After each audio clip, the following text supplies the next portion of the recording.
Hi, it's Chris with Implied Music, and I'm here with Oren Neiman. Oren's a friend of mine. We met last year when he was a resident here doing music for a show. Since I've been vlogging The Sound Inside, I thought he and I might have a conversation about his process working on the play that he was working on and is still working on, right? Mm-hmm. Yeah. And what's going on with us. We'll do a little jamming too. It's something we like to do.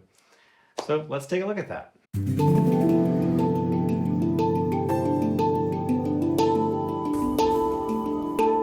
So it's been a while since I've seen you. Mm-hmm. Where have you been?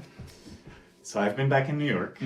And yeah, in terms of the play, so last summer during my residency here, I wrote kind of main chunk of the music for this play called Flawless. That's written by a friend and frequent collaborator named Robin Goldfin.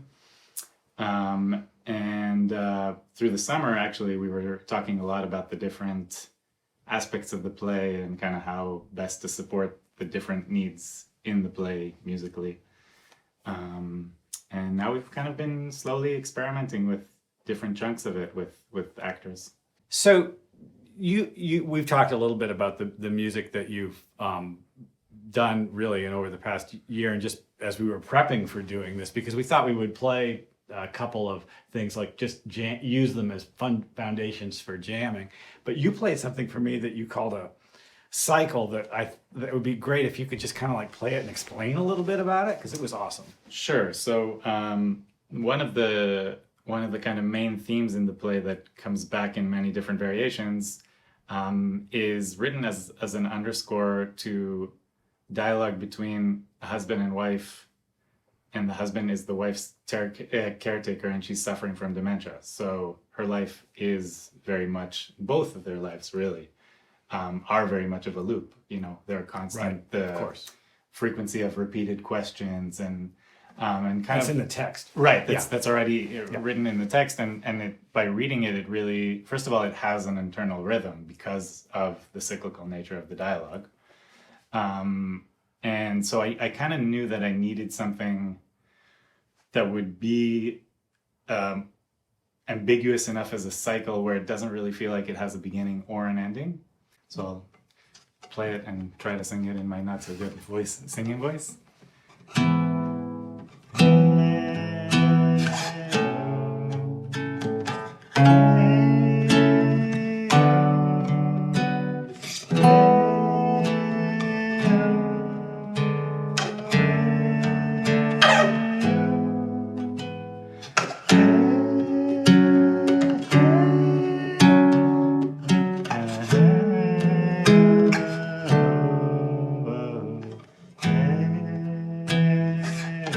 That's already the repeat.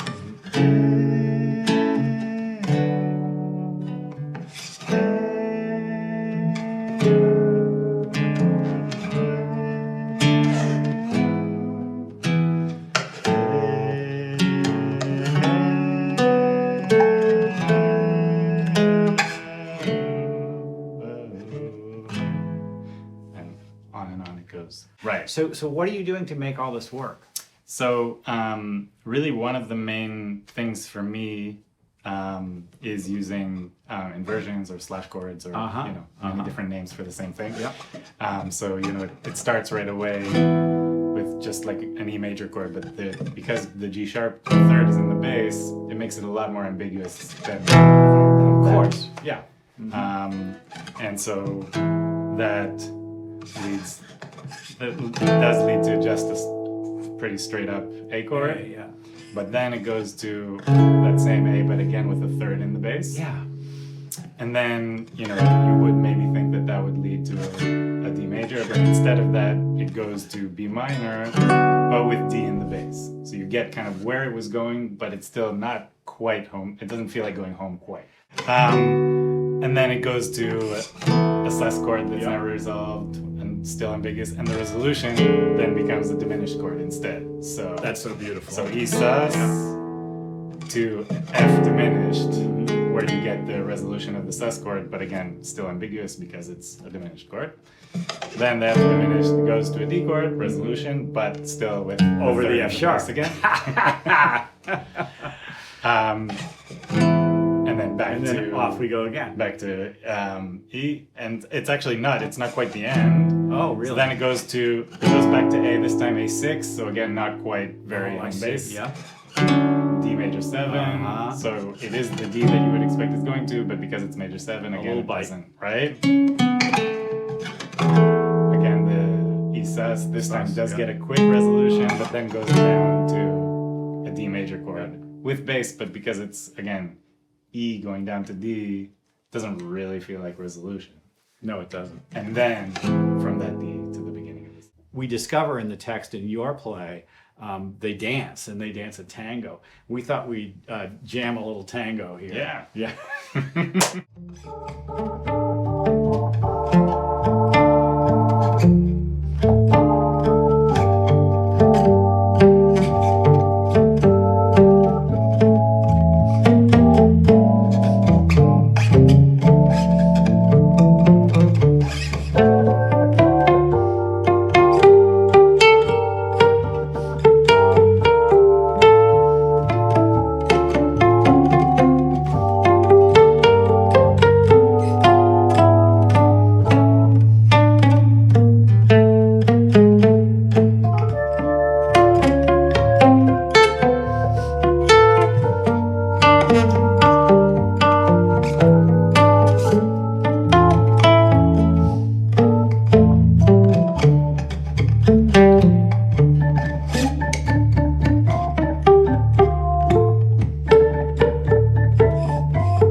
So let's try a little something based on the music that I've been doing from the Sound Inside. Cool. All right, so we've talked about this before. The basic conception for all of the music for the Sound Inside, and it's it's all piano based, is the fifth mode of the melodic minor scale as sort of a modal ambient space. The fifth mode is unusual in that it has a major third in the scale. So if I begin on C, C, D, E, F, G, the first five notes are really just like the major scale. C, D, E, F, G, now A flat, so it's have kind of a dark sound, B flat, C. So we've got a chord collection which is like C, F minor, G minor, C, and just a great kind of combination. The minor fourth of chord, things. man. The minor fourth chord. That's where it's at. Oh, yeah.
for me, I compose for a lot of other settings, and theater is where I'm at my most egoless.